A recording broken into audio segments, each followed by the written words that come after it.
रामायण और महाभारत काल की 5 ऐसी नारियां जिन्होंने अपने पति की मृत्यु के बाद अपने जेठ या देवर का हाथ थामा था और उनसे विवाह भी किया था। इस वीडियो के बारे में जानने से पहले जय श्री कृष्ण कमेंट करना बिल्कुल भी मत भूलिएगा। भगवान श्री कृष्ण की कृपा आपके घर परिवार पर हमेशा बनी रहेगी। हमारे समाज में देवर भाभी का रिश्ता माँ बेटे के रिश्ते जैसा माना जाता है। वाल्मीकि रामायण में देवी सीता के बारे में बताया गया है कि वह अपने सभी देवरों का समान रूप से ख्याल रखती थी। देवर भी उन्हें माता के समान पूजते थे। लेकिन रामायण से लेकर महाभारत तक कई ऐसी कहानियां और किस्से मौजूद हैं जिनमें पति की मृत्यु के बाद देवर अथवा जेठ द्वारा भाई की पत्नी से विवाह करने की बात सामने आती है। तो चलिए जानते हैं इन्हीं खास नारियों के बारे में। इनमें सबसे पहला नाम है तारा, जो स्वयं बाली की पत्नी थी। दरअसल तारा एक अप्सरा थी जिनका विवाह अपने समय के महान पराक्रमी बाली से हुआ था। वह एक विद्वान और राजनीति की समझ रखने वाली महिला थी। जब भगवान श्री राम के बाणों से घायल बाली मृत्यु के करीब था तो उसने अपनी पत्नी तारा से कहा था कि मेरे बाद तुम्हारा ऐश्वर्य खत्म हो जाएगा, इसलिए तुम मेरे छोटे भाई सुग्रीव से विवाह कर लेना। पति की अंतिम आज्ञा मानकर तारा ने सुग्रीव से विवाह कर लिया था। अगली नारी है रावण की पत्नी मंदोदरी। वाल्मीकि रामायण में लिखा गया है, रावण की मृत्यु के बाद विभीषण लंका के राजा बने तो मंदोदरी ने उनसे विवाह कर लिया था। दरअसल मंदोदरी अप्सरा रंभा की पुत्री थी।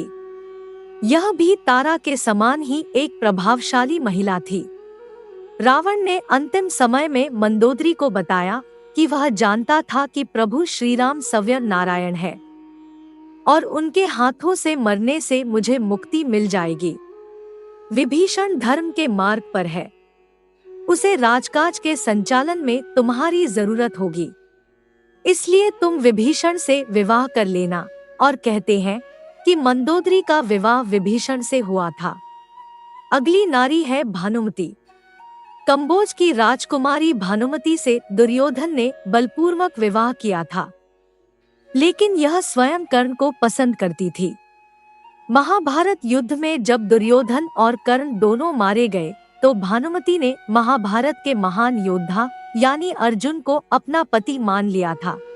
इस तरह महाभारत युद्ध के बाद रिश्ते की एक नई कहानी लिखी गई थी। कई किंवदंतियां तो ये भी कहती है अर्जुन का विवाह भानुमति से नहीं हुआ था, लेकिन कई किंवदंतियां यह भी कहती है कि भानुमति ने स्वयं अर्जुन से विवाह कर लिया था। अगली 2 नारियां हैं स्वयं अंबिका और अंबालिका। महाभारत में 2 अन्य कथाओं का भी जिक्र आता है। अंबिका और अंबालिका जो काशी पुत्र नरेश की पुत्रियां थी, इनका विवाह चित्रांगद और विचित्रवीर से हुआ था। यह दोनों राजकुमार भीष्म के सौतेले भाई थे, यानी यह दोनों सत्यवती के पुत्र थे। लेकिन जल्द ही इनकी मृत्यु हो गई, जिसके बाद कुरुवंश को आगे बढ़ाने वाला कोई नहीं था। भीष्म अपनी प्रतिज्ञा से बंधे थे। ऐसे में इन दोनों राजकुमारियों को नियोग प्रथा का सहारा लेना पड़ा। वेदव्यास जो अंबिका और अंबालिका के जेठ थे, उन्होंने ही नियोग द्वारा धृतराष्ट्र और पांडु को जन्म दिया था। तो दोस्तों, यही थी वह 5 रामायण और महाभारत की महिलाएं जिन्होंने अपने पति की मृत्यु के बाद अपने देवर या जेठ का हाथ थामा था।